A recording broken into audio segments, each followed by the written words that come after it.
இன்றைக்கி நம்ம செய்ய போகிறது சிக்கன் கிரேவி. அதுக்கு ஸ்டவ் ஆன் பண்ணி குக்கரை வச்சுக்கிறேன்.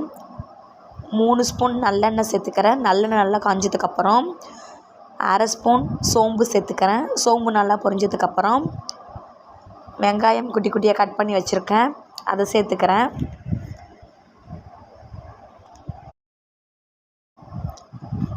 நாலு பச்சை மிளகாய் சேர்த்துக்கிறேன். சேர்த்து நல்லா வதக்கிக்கிறேன். 2 ஸ்பூன் இஞ்சி பூண்டு விழுது சேர்த்துக்கிறேன். அதையும் சேர்த்து நல்லா பச்சை வாசனை போகிற வரைக்கும் நல்லா வதக்கணும். 3 தக்காளியை நல்லா அரைச்சி எடுத்துக்கிறேன், அதையும் சேர்த்துக்கிறேன். 1/2 ஸ்பூன் மஞ்சள்தூள், 2 ஸ்பூன் மிளகாய்த்தூள், தயிர் தேவையான அளவு சேர்த்துக்கிறேன்.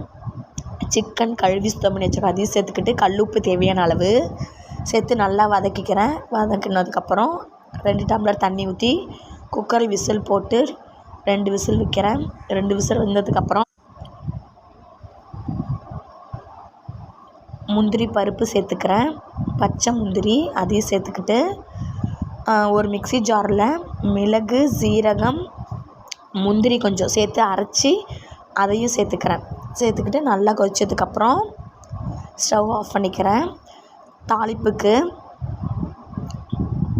சிக்கன் நல்லா வெந்துடுச்சு, நல்லா டேஸ்ட்டாகவும் இருந்துச்சு.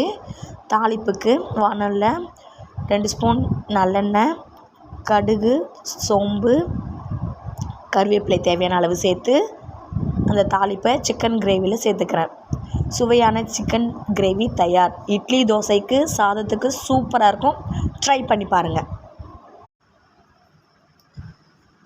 செம்ம டேஸ்ட்டாக இருந்தது. பச்சை முந்திரி சிக்கன் கிரேவி.